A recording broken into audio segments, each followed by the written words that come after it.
Hello friends, welcome back to today's class. So in continuation with the previous class wherein we discussed regarding your assembler directives, today we'll move ahead and try to touch upon a very small topic wherein we call it as number notation. So in the previous class, I hope so you remember we have covered n number of things like we have went through your assembler directives. Yeah, this is what we covered in the previous class. What are the directives? You can just observe here. EQ is one of the assembler directive which I have discussed in detail in the previous class. Moving ahead from that, we have also seen the various things. We have seen this a very beautiful example wherein this is already studied example. Just to this example we have added your assembler directives, right? So these are my assembler directives in the bold letters: EQ, origin, data word, all those things. Here these are my assembler directives, return and end. Okay friends. Now, in continuation with that, today I will try to touch upon one of the important thing called as number notation. So you might have already seen this number notation, like say for example, the first example, whatever you have seen, written here, move hash 75, R1 has been already seen. So what it is, what type of addressing method it is? It is a immediate addressing method. So what is this 75 denoting here? This 75 is nothing but it is a decimal number. Remember friends, when you just use hash 75, it becomes a decimal number. That 75 is treated as a decimal number. Now when I use hash followed by a percentage sign, so you can observe here friends what we have done. A hash, after hash you have a percentage sign, then I will be writing some number, say 75, then that 75 will be treated as a binary number. So this is very much important friends. If I use a percentage sign, it becomes a binary number. Next one, if I use hash followed by a dollar, then the following number becomes a hexadecimal number. So remember friends, if there is only hash, it is a decimal number. If there is hash followed by a percentage sign, it is a binary number. If there is a hash followed by a dollar, it is a hexadecimal number. So these are my various number notations which we will be using henceforth. Okay, very much important in your other subjects as well, which will be studying in the later classes, that is later subjects such as MUP and MUC, microprocessor and microcontroller. Okay, now the next very important thing we will be seeing in today's class is various types of instructions and their mnemonics, how you will be writing them when you will be using a program, when you will be writing the program. So friends, I will not be going in detail what are these instructions. Like say for example, I will not explain you what is load instruction, what is store, what is exchange, what is move. I'll just tell you what are the mnemonics. And one more very frank suggestion to you guys, please take a snapshot of these slides, because these you can use these slides even in your other upcoming semester subjects, wherein you can use, if I'm writing a program and if you want to input something, right, then what is the mnemonic I have to use? You can directly refer this slide and write your mnemonic as in. Okay friends, so that's why I have made these slides. So please please take a snapshot of these slides whenever you want to write a program. So let us go through them in short, in very little time. So what is load? What is the mnemonic for load? LD. Mnemonic for store? ST. So if I want to move, that is copy, MOV. If I want to exchange two datas, XCH. Input and output are nothing but to input something and to output something. This is basically used whenever you are using your IO devices or IO operations, which we'll see in the next class. Push and pop are very special instructions. These will be staying in your after this class, wherein I will be covering the stack. When we try to understand what is stack, then this push and pop are used. Okay friends, so if I want to push or pop, the instruction which is useful is PUSH, to pop POP. Okay, next. So here the data value is not modified. Whenever you use your load instruction, the data value is not modified. So this is how your load instruction is used with n number of addressing methods. So remember friends, whenever you use your load, you operate with a special register called as accumulator, which we denote as AC. I hope you might have went through accumulator. If you have not went through accumulator, don't worry, you will be studying regarding your accumulator in your upcoming classes, or might be in the next upcoming semester subjects as well. It is one of the major special purpose register, and it is very similar to like your program counter. You can just remember like that. Here what is happening now? whenever you say load ADR is an memory address, so that means whatever is there inside this memory address will be going and storing into accumulator.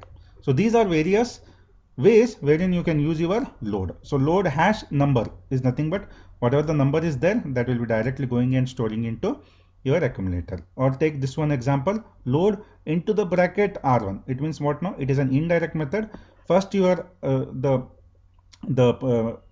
execution will first go to R1, then from R1 it will go inside what is R1, and that will be stored inside your accumulator.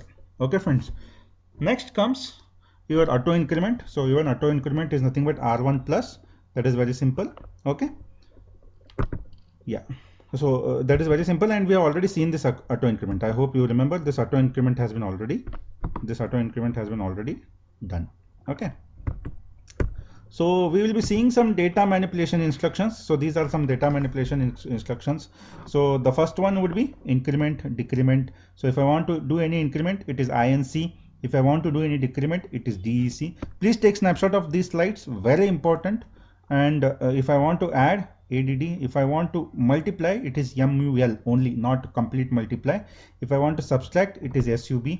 If I want to add with carry, whatever the carry is generated, if I want to consider that carry as well, then it is add C. If I want to subtract with borrow, it is SUBB. If I want to negate, it is NEG.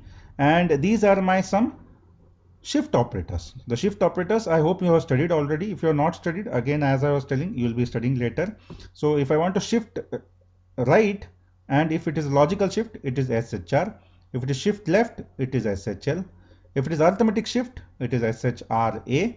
If it is left shift arithmetic, it is SHLA, and so on. If it is rotate without carry, it is RORC. If it is rotate through carry, it is ROLC. R stands for right, L stands for left. Then similarly, we have some logical and bit manipulation instructions as well. Like say for example, if I want to do logical operations such as AND, OR XOR, then you will be using AND, OR and XOR. Some things like this. Okay. Now, moving forward, the next very important instructions you have is some program control instructions. These are most of the times used in whenever I want to control any program. Like say for example, when I am writing a loop, then the instruction I will be using here is nothing but branch. Branch is nothing but BR. Okay, if I want to jump a certain instruction, it is nothing but JMP. If I want to skip a certain instruction, jump and skip are very much different. You will be understanding them in much detail later. Then if I want to call something, if I want to call a subroutine, if I want to call a function, then it is CALL. Next, if I want to return something from a function, or if I want to return something from a subroutine, it is RET. Yes. Finally, the compare. Most of the times, compare is nothing but A minus B, right? Most of the times we confuse compare with your subtract.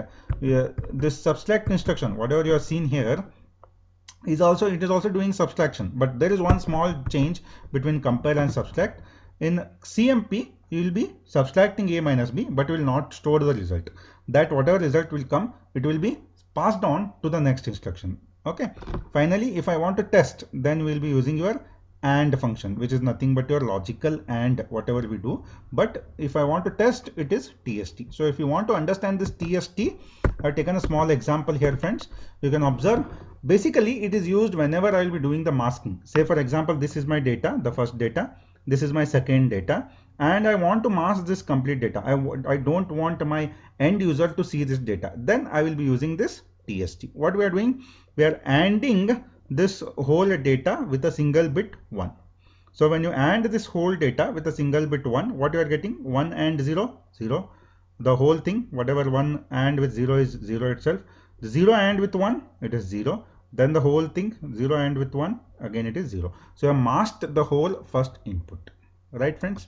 So this is nothing but these instructions are called as your program control instructions. Next comes is your branch instructions, which are nothing but conditional branch instructions. These instructions are basically come into handy whenever you have some flags risen.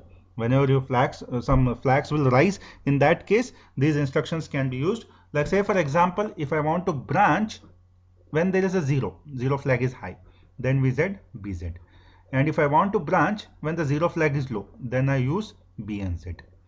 If I want to branch, if there is a carry generated, then we use BC. And if I want to branch, if there is no carry, then it is B and C. Right, friends? Similarly, if the plus sign is there, that is S is equal to 0, then BP. If minus sign is there, S is equal to 1, then BM. If there is an overflow, V is equal to 1, then BV. If there is no overflow, then we will be using B and V. So these whole instructions are depending on these conditions, the conditions of the flag. So such are called as conditional branch instructions. Okay, friends. So please take a note of this as well.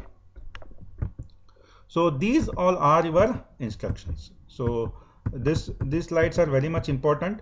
Please, I would suggest you to have them till you complete both your microprocessor and microcontroller subjects.